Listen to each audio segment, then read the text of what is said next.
Welcome to Al Bernstein Unplugged Unboxing. In a 40-year Hall of Fame career, Al has chronicled some of the greatest moments in boxing history. On this podcast, you get to hear him expand on those memories and talk about the current news in the sport of boxing. You also hear Al interview some of the biggest names in the sport. Here's Al Bernstein Unplugged. Hi, everybody, and welcome to the show. Delighted you could join us. On this episode, we're going to be visiting with Regis Prograis, who, of course, is a former 140-pound champion and currently a top 140-pound contender in the world of boxing. And he's going to be fighting on April 17th on the Triller Fight Club debut card, which will be a pay-per-view from the Mercedes-Benz Stadium in Atlanta, Georgia. I'll be working on that broadcast, and it should be a lot of fun. Our friend Snoop Dogg is a co-creator of that series, along with the Triller Company, and it should be an entertaining evening of boxing, to be sure. And Regis Prograis will be fighting Ivan Redkach on that card. And by the way, to get any information on that card, I urge you to go to TrillerFightClub.com. That's TrillerFightClub.com, and you can find out how to order it and see some videos.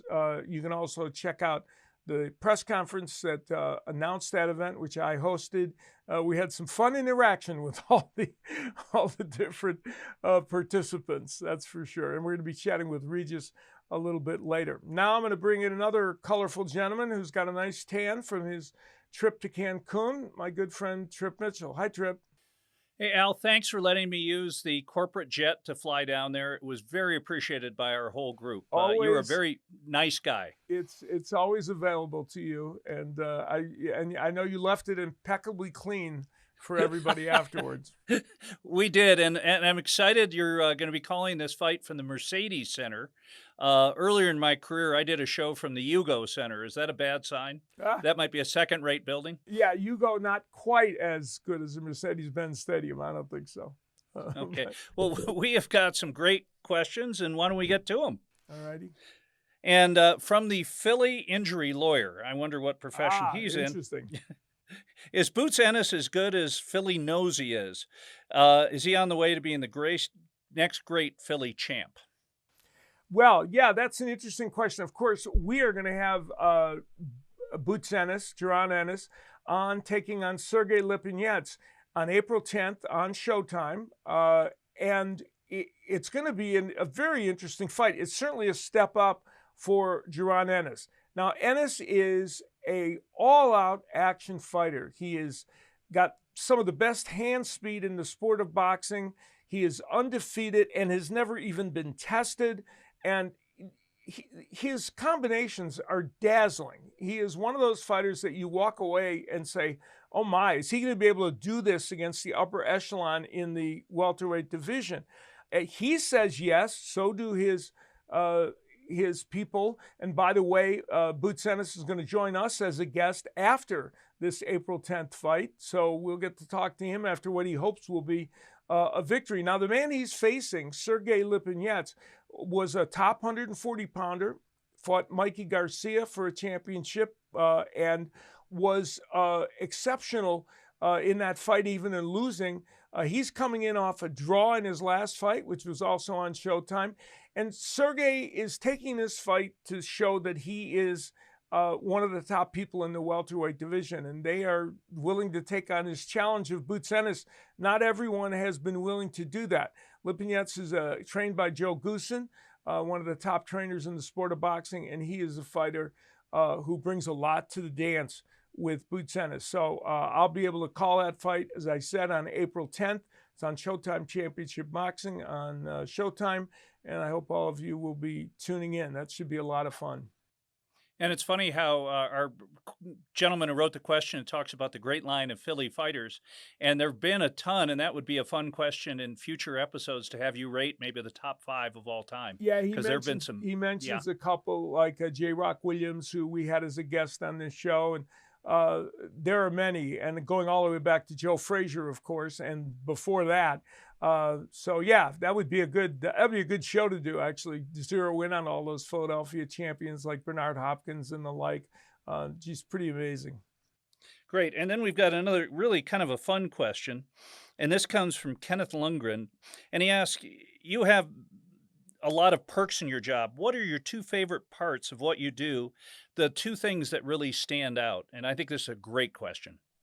Yeah, that is an interesting question. You know, listen, I'm privileged to be able to do what I'm doing. A producer many years ago said that television is, it's like all of us making our living playing with toys. You know, I mean, we get to do things that are hard work. They're not easy, but they're fun. And for me, one of the perks, and I know this is going to maybe sound like I'm, you know, playing up to the men I cover, but one of the perks is simply being able to talk to all these great boxers. You know, you wouldn't otherwise have this access to them. And I've said this, you know, many, many times before. Boxers are by far, for me, and I've covered, you know, athletes in all major sports during my career, especially when I was at ESPN working for SportsCenter and doing coverage. Boxers are by far the most fun guys to cover, and the easiest to interview, and the most cooperative.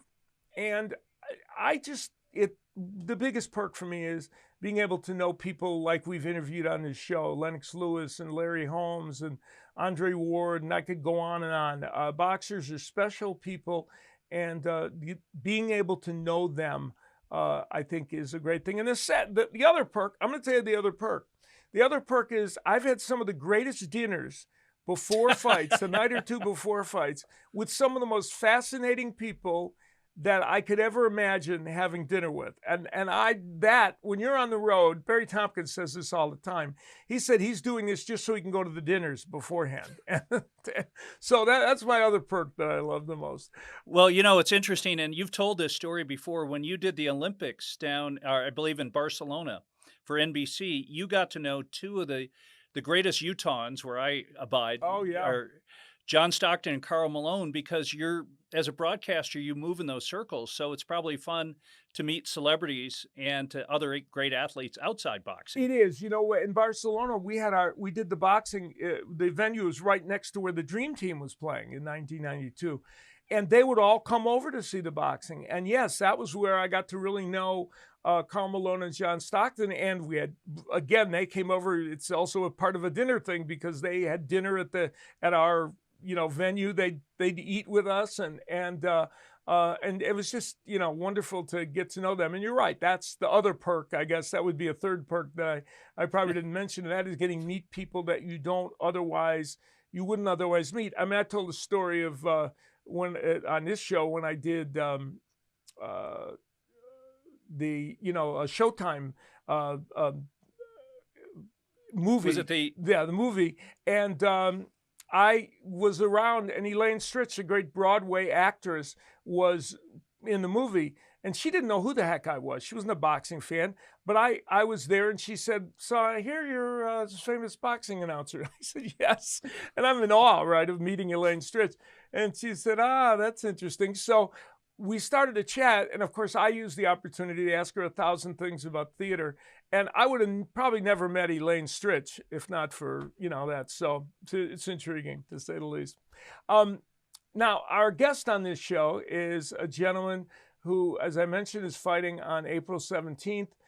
He is a terrific fighter and a great guy, and who had the 140-pound championship, lost it in a very close decision to Josh Taylor, one that could have easily gone to him. And he is fighting on April 17th against Ivan Redkach on the Triller Fight Club card. And here's our chat with Regis Prograis. So, Regis, you are back in action only 6 months after your last fight, your win over Juan Heraldez, when you are, I believe, the first one to stop him. I was happy to announce that fight, as I will your fight on April 17th. And in the COVID age, a 6-month layoff is not really that large, is it? Not long at all. Actually, 5 months. So it's not. Oh, is it 5? Well, there you go. Actually, 5 months. You know, so it's a good thing, man. I'm staying busy, and I'm glad. I'm glad I'm staying busy. Yeah, that's for sure. Now your fight on April 17th with Ivan Redkach. is an interesting fight on a couple different levels. One, it's two left-handers, which we don't always see, and it's a fight in which I know you want to further market yourself, even though you're a former world champion and you're at the top of your game at 140. I know this fight is a lot about reaching out to people to remind them that, hey, I'm here and I should be getting a world title shot.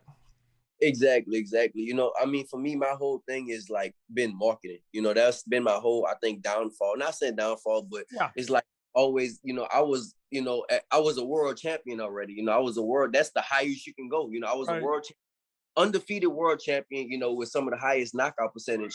And, you know, most people didn't even know who I was, you know. So like now, this, you know, I need to get more exposure because I know what I am. I'm very low reward, high risk. You know, that's why a lot of people don't want to fight me. You know, like the big names, the Braun or the you know, those type of names, they wouldn't want to fight me. You know, and I wouldn't. Of course, I would have never ever got a shot if it wasn't for the tournament. Basically, you know, I would never got that. Wasn't for that tournament. So, you know, that's why I entered into the tournament because I know what I am. You know, I'm, like I said, I'm too high of a risk with little reward. So for this fight is a perfect thing for me, you know, because it's exposure. And this is something, you know, that I definitely need. I need more exposure.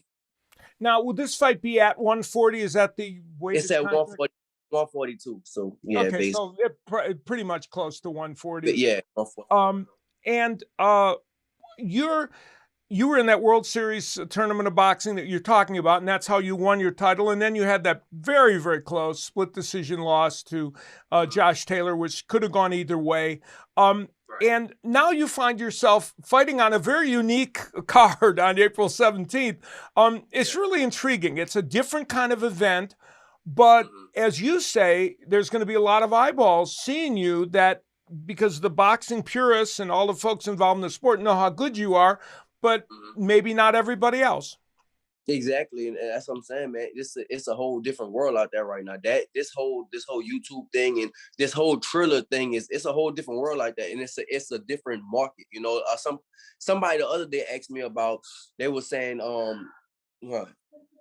they were saying that if is it better to have, because they were saying the old school boxing fan is like the older white guy and these YouTubers are like the young kids, and it's not switching it, it's adding, you know. For me, it's not, you know, you're not switching the already the boxing fans. You add, you can add to the kids. And I was at the fight with his brother Logan Paul and KSI in Staples Center in LA. And man, it was kids running around. I mean, 10, 11, 13, 14, 15-year-old kids, not with their parents, they running around. And then you have, you know, the real boxing fan, like the people that really want to see the boxing. So you have a combined audience. And I mean, I think this is, you know, I think this, I mean, it's a good idea.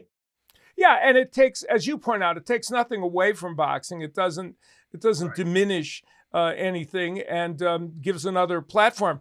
You are, with all the talk of the new things going on, people think of you in some senses, quote unquote, old school for all the proper reasons, not for any of the bad reasons. And one of the things about that is, one of the things that leads people to say that about you is the level of opposition that you fight. Now, your last 7 opponents have a combined record of 162 wins and 4 losses, which is really pretty extraordinary. Fighting that tough competition, does that make you a better fighter? Is that maybe part of the reason why you feel like you are, you know, of course, man. Listen, my idols was, you know, like I'm a historian, you know. I know, of course, yes, I know all about. I actually have your book in my bookshelf right now, you know. So I'm a historian, man. I know about the sport, and I go all the way to, you know, like the Joe Gans and Joe Louis and Henry Armstrong and, you know, Joe, you know, all those people, man. I can name, of course, I can just keep naming, but we're not on there right now. So I got you. They just fought, and they fought good opposition, and that's what I want to do. I want to fight good opposition right now. These days, it's more it irks my nerve because now it's more of a business thing. It's more of a popularity contest, than who is a good fighter, who is the better fighter, but it's a popularity contest. You have a lot of guys out there, they haven't really done anything, but they're really popular. And you can't tell these new fans how good they are because they're so popular. It's a popularity contest. So for me, with this platform, I think I will get both. I will get the popular vote and from the real boxing people they know, for me, I'll fight anybody. And I don't just say that. Like a lot of people say, I'll fight anybody, but then when you say a name, they probably, they hide and stuff like that. With me, I say I'll fight anybody. I would really fight, anybody in my weight class. Well, you've demonstrated that you are fighting and are happy to fight the best at 140 pounds now. And one of the names that, keeps recurring, though it appears he isn't that keen on fighting you, was the possibility of you fighting Adrian Broner, who, of course, has yet to get down to 140 in recent times. In his last fight that I announced, he was at 146, I believe. But that's maybe an example of what you're talking about. Adrian Broner is well known, certainly, even though in recent years his won and loss record hasn't been dramatically good. Is there still a good possibility that you may fight Adrian Broner? I mean, I want to, to be honest, I want to. I think that's a huge name that's on my resume. And man, I think I blow Adrian Broner out the water. I'm not gonna lie. I think I will blow him all the way out the water. I'm talking about if, I'm not gonna even say that I'll knock him out. I don't know if I'll knock him out or nothing like that, but because he is tough, he's never been knocked out. He fought Pacquiao. Hard to knock out. Knockout, but I definitely think beat him every round, definitely beat him every round. And, his last fight definitely didn't look too good to me. That dude he fought, man, that dude wouldn't last 5 minutes in the ring with me. I'm talking about 5 minutes, he wouldn't last in the ring. So it's like, I definitely do still want that, I still want that name because like I said, he has the name recognition, and who else, for me, I look up to Adrian Broner a little bit as far as on the popularity side, because who else can do that? Who else in the world right now can lose all those fights and still have this big name, still could demand this big money? Nobody else can do that except him right now. He's the only one that can really do that. Usually in boxing, you lose all those fights, like you're gone, you're out the window. But he still can demand all that money. You definitely got to respect him for that. So for me, yeah, man, that still is a name that, I want, I definitely want that, one name one day, but I feel like I would have to build my profile up more. And this right here is a perfect opportunity to do it. Yeah. And of course, I'm assuming also now there's talk of Josh Taylor fighting Jose Ramirez and they would unify the title. I would assume you would really be keen on fighting the winner of that contest. If in fact they do fight each other, it would be a rematch with Taylor, which was a terrific fight. And again, could have gone either way. So whoever would win that, I would think you would want to fight them for the championship. Yeah, of course, man. But you know how boxing is. With the whole business side of things, they call it on the other side of the street. They were top ranked. So of course, honestly, man, I don't call for the Josh Taylor. I want the Josh Taylor rematch, of course, whenever I can get it. But I just don't call for it because I know it's a waste of breath. I know most likely it won't happen. Josh Taylor doesn't want to come anywhere close to me. I know that. I know that. If I was him, I wouldn't come nowhere close to me. Because it was, it's disputed. It could have went my way. It could have went his way. I think that if we was in here, if we was in this country, I definitely would have got the decision. And it was a real close fight. So right now, I think that he's gonna go and fight Ramirez, and then after that, maybe move up and fight Crawford. Whoever wins, probably, I think that'll be the plan, to move up and fight Terrence Crawford. So which would leave a world title open for you to go after. Basically, yeah. Now that's what I'm saying. In boxing, you never know how the landscape is gonna play out. I do want to be a champion again at 140. And, if it happens like that, then it'll happen like that. But, we'll see. I can't tell, man. I never thought I'd be fighting Ivan Rakic. It's crazy. I never thought I'd be fighting him. He actually kind of a friend of mine, and now we got to fight. So, yeah, that's true. You know him. And of course, he's gone up a couple weight classes, and he's a very tough-nosed guy. He fought Danny Garcia in his last fight and went the distance with him. And in a way, it'd be an interesting comparison to see if you can stop him in this fight. Right, exactly. That's why.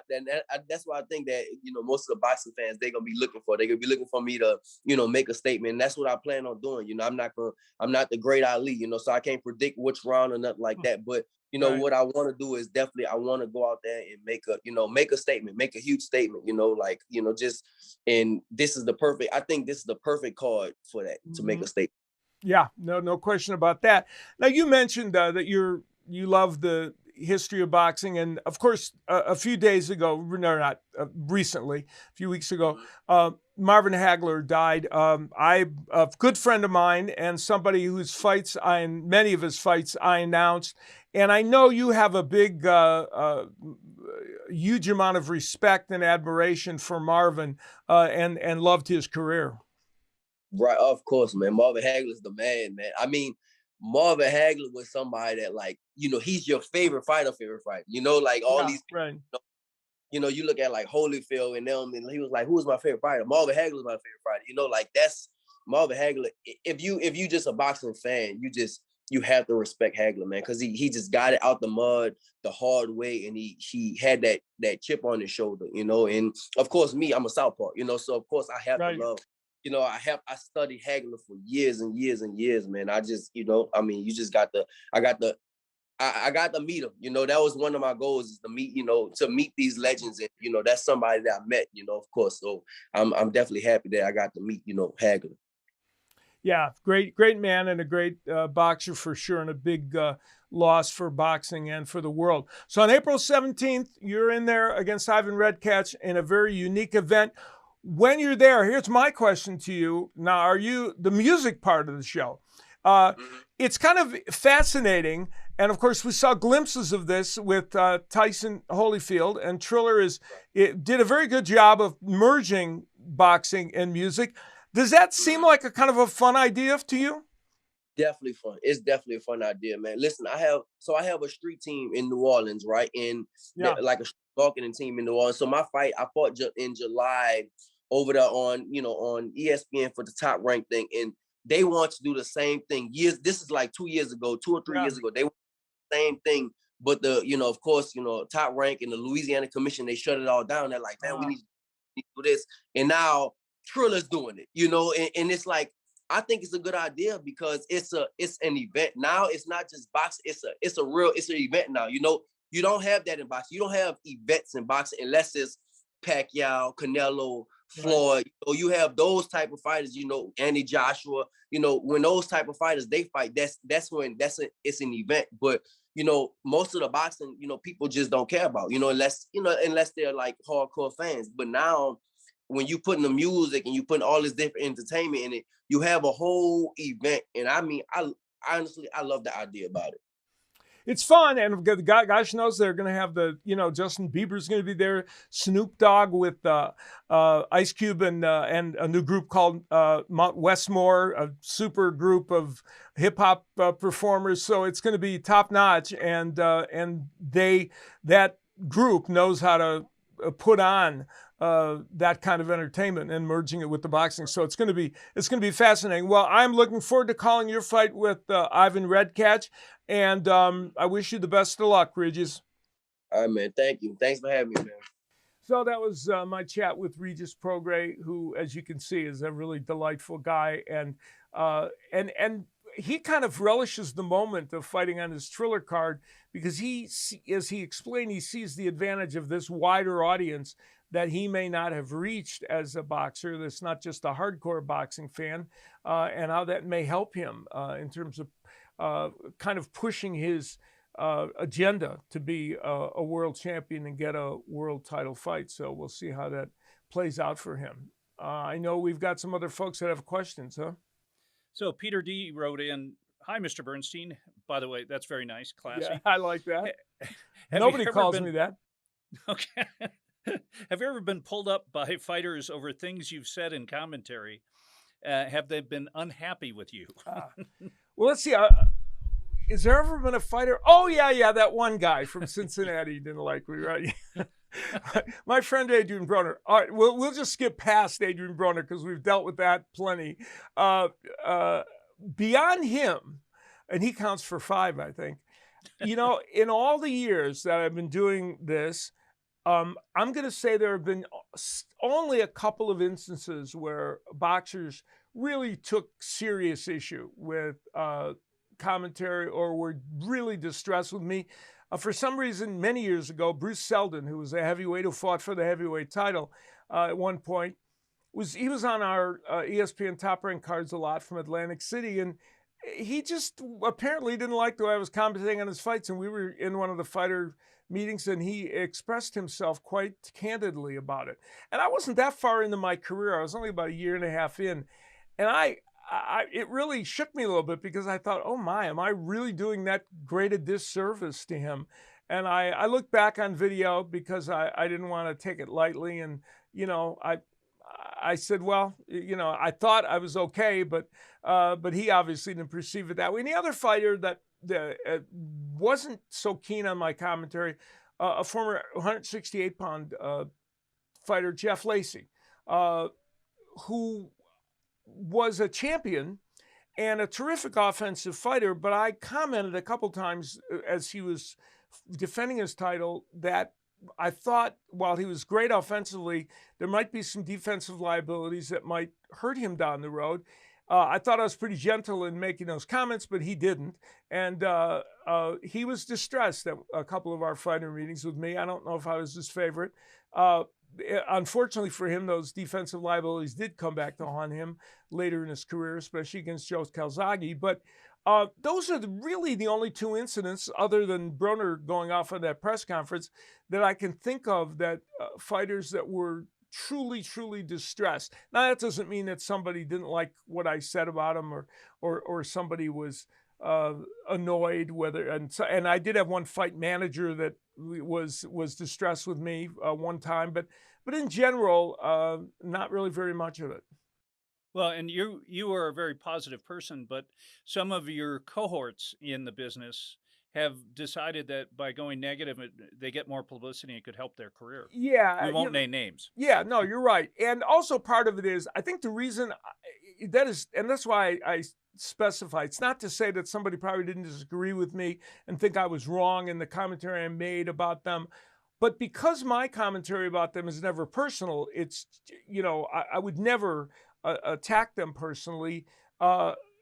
And because the way I present it is not as harsh as some, I don't think they're, you know, but you're right. There are many commentators who go more negative because they feel like it'll get them more attention. Yeah, and some of those commentators make lots of money. But some of them do, yeah. So Patrick asks, and this is great because this is going to tie into something you're going to talk about, but Al, could you tell us about the night you performed at the old Olympic Lounge at Caesars on April 6th, 1987? Yeah, that was an intriguing evening because it was the first of a series of performances that I did before big fights. That was before the Marvin Hagler, Sugar Ray Leonard fight, which is having an anniversary coming up, and we're going to be visiting with Brian Dugan, who is the author of a book called Super Fight about that fight on our next show. And you know, that was an exciting evening for me because we did 3 nights leading up to that fight that weekend in April. And, you know, there was a lot of publicity about me doing it. I had never done it in Las Vegas before, though I'd done some music in Chicago. And the origin of it was the president of Caesar's Palace and I were having dinner with a few other people. And previous to that, Barry McGuigan's dad who was a pub singer in Ireland, had done 3 nights at the Olympic Lounge leading up to Barry McGuigan's fight. And it was successful. It was a fun gathering place for all the people. And the president of Caesars looked at me and he said, "Don't you do music?" I used to sit in with a lot of music people in Vegas and perform with them. He said, "Don't you do music?" I said, "Yeah, I enjoy it." He said, "Well, you're going to do the 3 nights leading up to Leonard Hagler for us at the Olympic Lounge, just like Barry McGuigan's dad did." I said, "Oh, okay." Well, I didn't have an act. I didn't have anything. So I had like 3.5 months to prepare for this. And I did. I got myself, you know, a gentleman to produce the shows and everything. And And I did that night. It was, I did 3 nights actually. And it was daunting to come out on stage and look out at the people in the audience because everybody was there for that fight. It was a who's who of, people. I mean, this table over here, there's Gil Clancy and Tommy Hearns and Bob Arum. Over here is Victor French and Michael Landon from that show that they were on. Here's John Madden and a bunch of people over here. And it was just a star-studded group. And I'm walking out for the first song and I'm thinking, what did I get myself into here? But it worked out well. And I did the 3 nights. And then we did, I subsequently did a number of other engagements there as well before the big fights because it was fun. Yeah, So did you wear a tux? I did wear a tux. Yeah, that's a good question. I did, yeah, because it was kind of the fashion of the big fights. So I did wear a tux for it, which is interesting. I probably, very seldom have I worn tuxes performing, actually, even though I wore them a lot for shows. So anyway, that was a fun evening for me. It was nice of that gentleman to ask about it, and it was a memorable weekend. And as I said, we're going to be visiting with Brian Dugan, who wrote this great book about those fights. Now, we want to mention to you that one of our partners, Tom Yankello, who's got his fine world-class boxing channel on YouTube, that channel is a great watch. You'll see great videos that tell you about the sport. Not only they're not only informational and teaching items for amateur fighters, but they also tell you a lot overall about how different styles of fighters have fought, and you'll learn something by going to take a look at that channel. Well, I mentioned Brian Dugan's going to be with us, and we're also going to have Ben Askren on in our next show, who is fighting also on April 17th on that Triller Fight Club card. He's the former mixed martial artist who is fighting Jake Paul, the shy and retiring Jake Paul, who I encountered when I hosted the press conference for Triller Fight Club. And that was intriguing, to say the least. That was an intriguing experience. So we're going to be visiting with them on our next show. Tripp, I appreciate it as always. Glad you're back from vacation. And thanks again for the jet. Do we want to have a contest where some of our readers who maybe the next great question gets to use the Al Bernstein family jet sometime? Yeah, I think I'll offer that up for sure. Yeah. Okay, if it's got to be a really good question, though. So, okay. All right, we thank you for joining us. Thanks to Regis Prograis for being our guest, and we'll see you next time.